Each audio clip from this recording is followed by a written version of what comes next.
man. I feel like everywhere I go, people be asking me, do I have a YouTube channel? Or they be telling me, oh, you should really start YouTube. Like, you have a really good da-da-da-da. You got me. You got me. You got me. I'm here. Hey, hi, hello. Welcome to my channel. My name is Christina Katie, and this is my first YouTube video, y'all. Thank you. Yes, thank you. She's getting out of her own way this year. She's doing the things she's wanted to do. If you're watching right now, thank you so much for tuning in. Please like, comment, and subscribe. That was cute. Like, comment, and subscribe. I kind of want to tell y'all.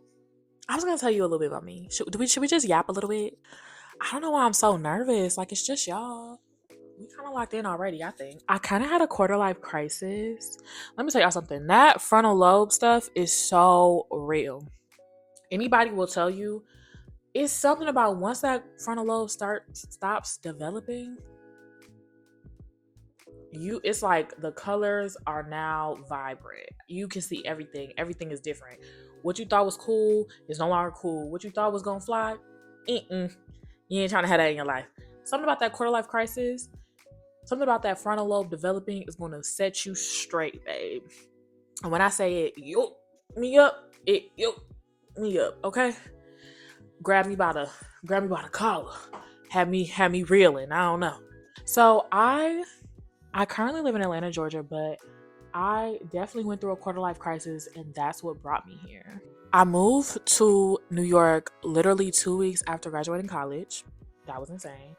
And I did that without a job, without connections, and without prospects. Like, I was literally that girl who I was literally that girl from Pride and Prejudice. I have no money, no prospects, and I'm already a burden to my family. Yeah. I was her. I was her for real, okay? But I had a place to stay. And like, me and my two friends, we got an apartment. Our rooms were huge. Like, I always say I loved our apartment in New York because one, it was in Harlem. It was like 8 minutes from the train. And it was big. And we literally paid $1,000 a piece. My bedroom, baby, I had a vanity, a sitting area, a desk, a dresser, a closet, and a full-size bed. And I had space in there. Like, I literally could do a cartwheel if I wanted to. It was tight for a cartwheel, but I could if I wanted to. I just had to move something. And I had an ottoman. I forgot I had an ottoman in front of my bed. We had space, okay?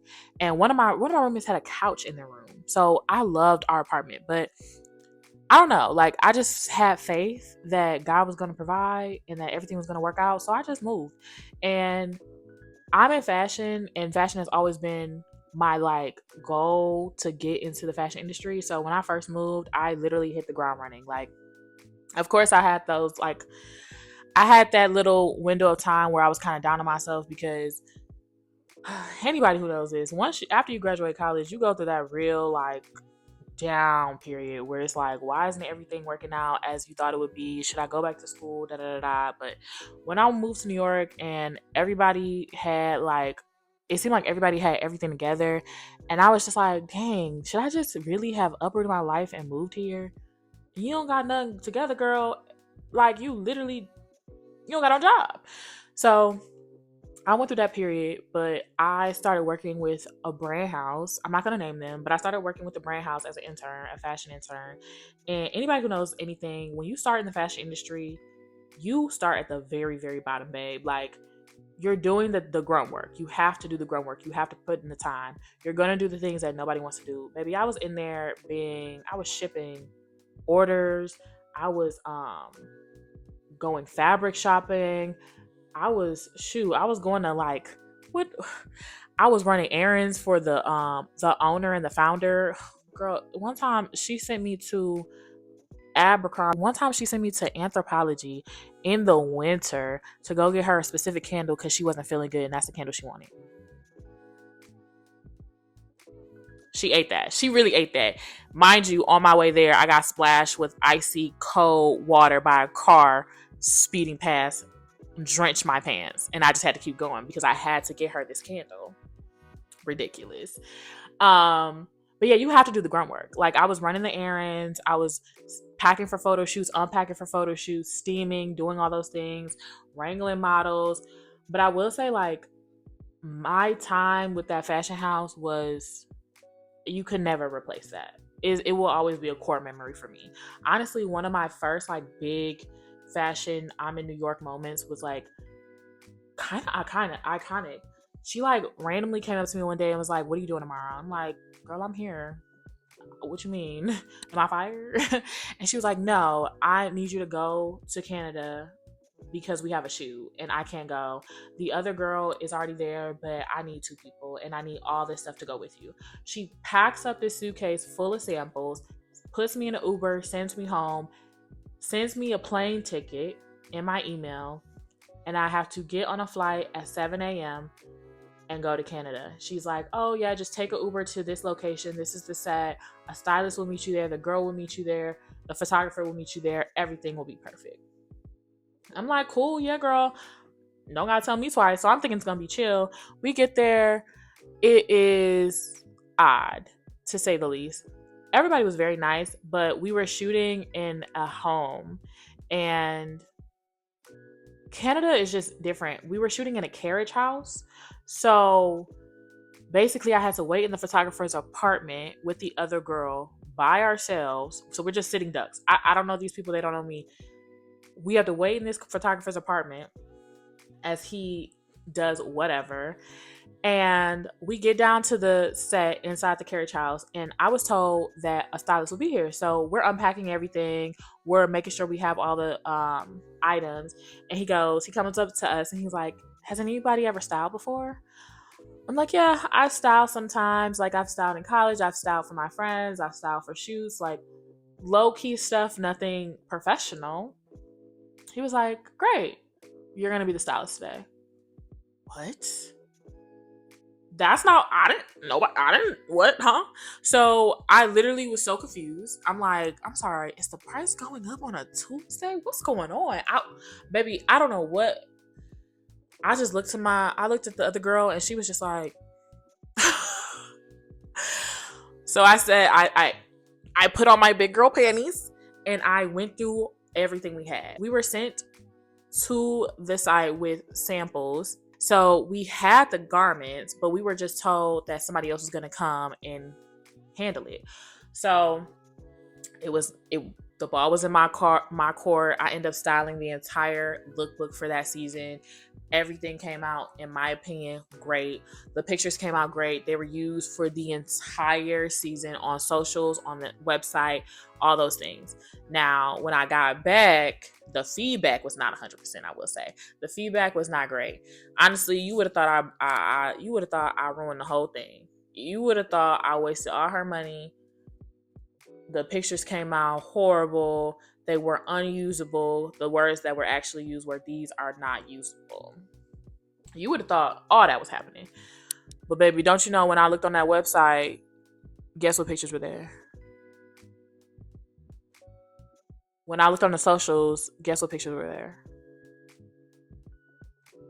So once I saw the pictures were usable, I definitely asked, like, "Hey, could I get like styling credit?" Because I did that.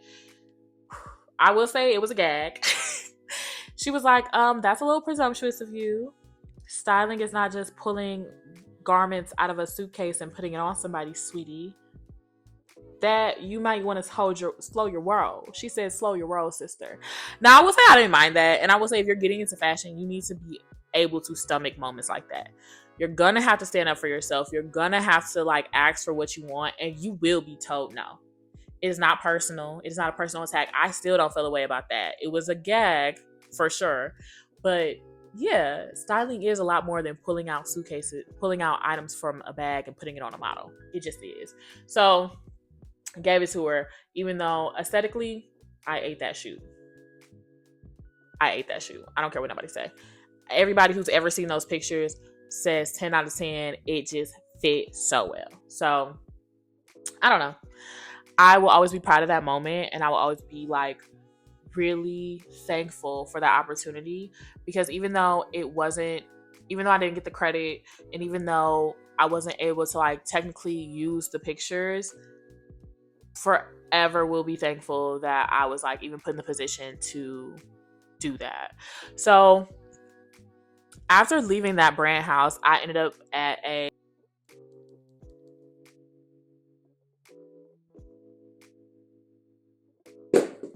after leaving that brand house, I ended up going to a fashion PR firm. I was interning for them. I actually had a friend from high school hook me up. Amazing. Thankful for him. But I will say my time at that agency wasn't the best. It wasn't bad, and it wasn't bad for anybody. Like, nobody did anything to me. Nobody was rude. Nobody was mean. But I think that grunt work that I'm talking about, like, you get to a point. And I feel like at the agency, I got to a point, right? So I quickly was like, you know what? I've been here. I've been working for at least 3 months. The names on this resume are known in the industry. Time to go corporate. I started my first corporate fashion role in February 2019, and I stayed there till February 2022. Honestly, for the time I was there, when I say it was a great experience, but corporate fashion is totally different. In corporate fashion, you're selling a product. When you're in market, you're creating the product, right? And I think being on the side that was selling being on the side that was selling the product to the consumer, I at first loved it. Like, I was really in talks with people trying to figure out, hey, like, how should this be shot? What should we be doing? Is this okay? How is that going to look on the website? How is that going to look? Doing the digital side of corporate fashion, it was kind of cool at first. But I quickly realized, sorry, I was there for 4 years. I didn't quickly realize anything. As I came to a close, as my time came to a close at the fashion corporate job, I started to realize I don't really know if this is my end all be all. And I also don't think they see me as me. Like, they don't really value me here. And I really had my last straw when I went up for my second promotion, and they ended up giving it to somebody who I trained, somebody who literally got there 6 months prior to this position opening. And my feedback post rejection really laid out the fact that, oh, this is not when we got in there and she said, like, oh, well, here are the things that I just felt like you weren't handling in the way I would have liked you to handle them. It gagged me because I'm like, where was the feedback this whole time? I think I'm excelling. I'm doing the things this way because I'm getting no bad feedback. And now you have all of this to say, and then ending it off with like, hey, like, I've been passed over for jobs before. You just got to keep at it. Like, eventually they'll see, like, eventually you'll get there. Eventually. And it's like, eventually, I'm 26. Like, eventually, eventually I can't do eventually. So it was like, I think I had just turned 26 too. I had just turned 26. Best birthday I've ever had. If you want me to do a video on that, let me know. I had just turned 26, and I said, you know what? No, I have to get out of here. This is not my life. I have to get out of here. That's my favorite thing to say also. This is not my life. If you're ever in a place and you're like, why am I here? Sometimes it's genuinely not your life. And so you have to pivot. I started applying to any and everything in fashion. I had to get out of there. I found this random website that I used to look at in college, Ed 2010. I don't know if I can say that, but it used to be where they posted like writer jobs, editorial jobs with direct email addresses to the direct hiring person. Yeah. So I went on there randomly, had a random thought, went on there randomly, and a magazine, an interior design magazine that I was actually familiar with, had posted that they needed an associate editor. I applied, I interviewed with like 3 different people, with 2 of the editors I would be working directly with, and then one of the coordinators there, and I got it.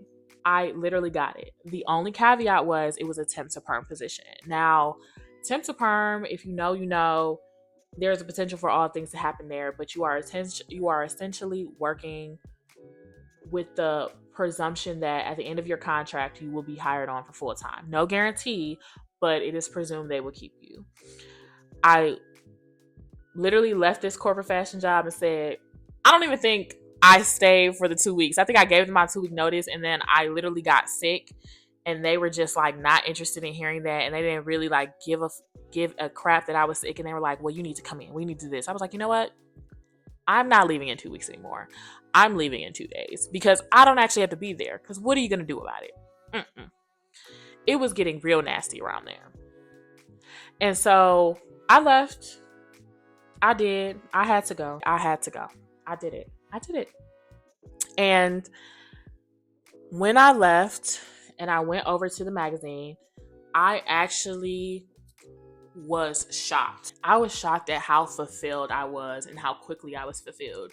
Like, I had always wanted to be a magazine editor. I even wrote my interest essay for college about wanting to become a magazine editor. It was like I was really living in my New York moment. But as the time progressed, I started noticing that what I was doing wasn't just intro work. This is what they wanted me to do all the time. And so it stopped giving associate editor and started leaning more towards assistant editor. And I don't have a problem with that. But if you're going to, you have to pick for me. You wanting me to play two different roles in an unestablished structure, but not being paid for two roles was a little jarring for me. It was a little jarring. Of course, I put on my happiest face and I showed up and I did what I was supposed to do. Literally produced some of the most beautiful layouts I've ever seen in my life. Loved it. It was great. It was amazing. But I genuinely enjoyed my time there. It was everything I wanted it to be. But unfortunately, print is dying. Print is dying. Brands are losing money. And if you're not one of the big girls, if you're not the L's, if you're not the Vogues, if you're not the Vanity Fairs, sometimes the smaller interior design magazines do get cut. Now, the magazine did not get cut. My position definitely did not get fulfilled, though. They were like, okay, yeah, we can't afford to keep you at the rate, and we kind of need an assistant over everything. So I was gone. Granted, I made great connections.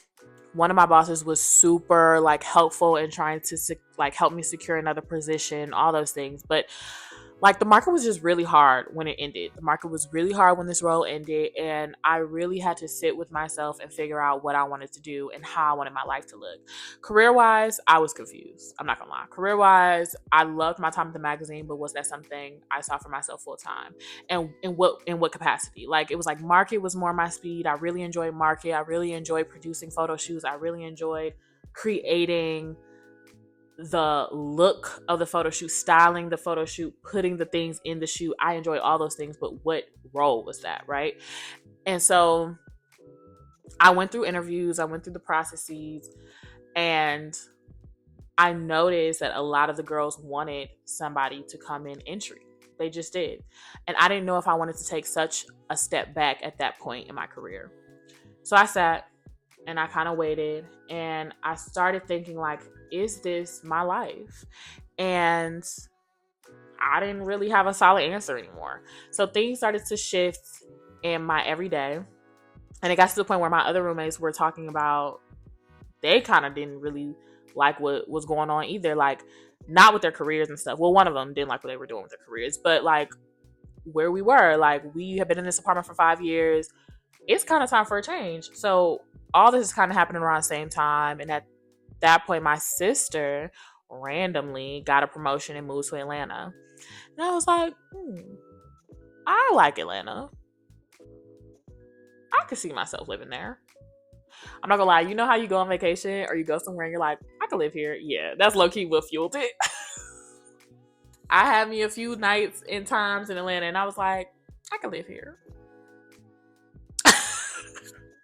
So I did. So literally, we had all decided in our apartment that we were going to leave.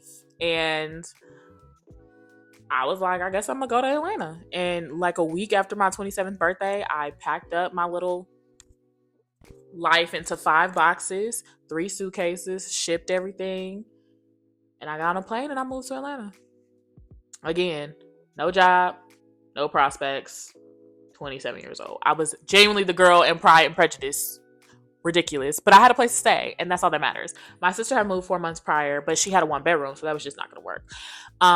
So I was able to house sit for a family member for like, I think I stayed there for like 4 months. I got there in May and I left her house in September. Yeah, September. So I got there in May. No job, no car, no nothing. If anybody knows, when you move to Atlanta, it is not a transportation friendly place. Is that how you say it? Like, it's not New York, right? Like, you can't get on the train and go somewhere. I mean, they do have MARTA, but like, I don't think MARTA's safe, and I don't think it's like what you think it is. So I never been, but so I could be wrong. But Atlanta to me gives the same as Detroit, which is my hometown. Like, you need a car when you here. So I got here in May, ended up finding a project management role, and started working in June. And I've been there since I've moved. And this was 2023. 2022? 2022. Yeah, this is 2022. Nope, 2023? Yeah. So I moved here May 2023, and I ended up finding a project management role. Not on Rockin' like I'm somebody auntie, Lord Jesus. I ended up finding a project management role in June, so I've been with that company ever since. And then I got a car, and then I was like, I want an apartment. And I've moved from New York, so the real estate here is supposed to be so much better. I can get what I want and not have to pay 4 bands to live by myself. So I was like, I was on a mission. I was following all the pages. I was on TikTok. I was trying to figure it out. But when I say, if you move here, if you move anywhere, read the Google reviews. Read the Google reviews. Do the research, because you don't want to be trapped and stuck in no place that's crazy. I have friends here when I moved here, and the stories they would tell me, oh my God. Oh my God. I wasn't living like that. I just came from New York. This is supposed to be my Insecure season 3. If you know, you know. This is supposed to be my Insecure season 3. Okay? I'm rebuilding. I'm rebranding. I will not be living anything but a very, very comfortable life. I won't say soft life, but comfortable life, okay? I was sitting out on my sister's patio one day, and I literally looked up and I was like, hey, what building is that? I saw the crane on the pool deck, and I literally said, that's where I'm going to live. And that's where I live. I picked it out. I started talking to the people. Floor to ceiling windows, light wood through the whole place. No carpet. Jesus. When I say I did not want carpet. No carpet. All wood floors. All light wood. It literally feels like a breath of fresh air. After living with a man, my homeboy, my best friend. After living with a man for years and having to argue about dark wood and dark furniture, everything in my house is light. Light wood, light furniture. That is brown. She is a moment. She is accepted. There's also a black cabinet here, but it goes with the vibe if you see it. I can do a house tour. We'll talk about it. But everything is light and airy. Is literally the apartment of my dreams. So the pivot was necessary. I literally wake up and I just go for a 2-mile walk if I want to. Like, it's so great. If I want to go to the store and get something, I don't have to get on a train and walk down 125th. I hop in my car and I'll be there and back within 30 minutes. It's amazing. I live in a great area. The pivot was just so necessary. I feel like when I was in New York and I was living, it was always like the transportation of it all just really would just beat you down. Oh my God, it would beat you down, and it would just take the fun out of the things for me, at least. I grew up in a very like mobile city. You had a car when you were 14 years old. You were able to go and do things. So to have to go from having a car to like constantly having to train it, it was just it really just took the fun out of living sometimes. Not living, but like the fun out of the New York scene sometimes. But that is like the biggest pro. Like when I moved to Atlanta, like being able to hop in my car and go do something quickly, amazing. I love it. Now my friends will tell you I don't like to drive. It's not that I don't like to drive. It's just like, if somebody else going, like, why can't you just pick me up? I don't know. I love having a car. I do. But like some days I wake up, I go on a 3-mile walk if I want to. I will literally like call one of my friends and be like, hey, what you doing? And we might just have to have a little key on the phone, go to the park, We could go get a little bit of snacky snack, go do any. It's just so nice to just get up and do things and not have to depend on transportation or not have to like worry about getting attacked, not attacked, but like having people bother you all the time on a train or having somebody talk about some showtime spinning, kick spinning in front of your face while you just trying to get to your destination, paying $3 just to get on a train. Like, have you lost your mind? That's so silly. So I don't know. Atlanta, moving to Atlanta was really just such a breath of fresh air for me, and it was the reset I truly needed. Like, the life I've created for myself here is, I can't even explain how at peace I feel here. Everybody notices it. My friends say I just seem so much happier. Like, even when they talk to me on the phone, they're like, "Oh, this is nice. Oh, lovely." Like, they're so happy for me. And when they come to visit, they always have a good time. I will say we did have to get over a few humps first when they came to visit because my couch is white, baby. My couch is white. I had to get over that for a minute. But now it's fabulous. Now we have a good time. And now we can get down. I don't know. But yeah, I always say, like, when I moved here, it was definitely my Insecure season 3. Like, Issa was, everything had fell apart for Issa. She lost her apartment. She had to move. She was sleeping on Daniel's couch, doing Lyft, all that stuff. Didn't have a job, nothing. And then she ended up getting that apartment, working as a supervisor, a soup for the building or whatever. And then she kind of like started to figure out what she wanted to do with her career. And maybe this is me starting to figure out what I want to do with my career. Everybody's been telling me I need to start this channel. I've kind of wanted to do it. And so now here we are. So I just think the pivot, the point of it all, sometimes that pivot is what you need. Sometimes those signs is what you need. I don't know. If you got to this point in the video, first of all, thank you. Because I know all I do is yap. All I do is yap. And I appreciate y'all for sticking around. Like, comment, and subscribe to this channel, please, y'all. I will be putting out content on a regular basis. Let me know what you want to see from me. I definitely, if you want to see the house tour, please comment below. I can get deeper into my fashion lore if you want to tell you some really crazy stories. I have a few things planned for this channel coming up, so I'll work that in, of course. But yeah, if you want to see anything specific, please comment below. And thank you for watching. You know what would really suck, God forbid, is if this mic didn't even connect. I know it did. It had to. There's no way it didn't. This is like my 4th video filming. Like, I'm exhausted, honestly.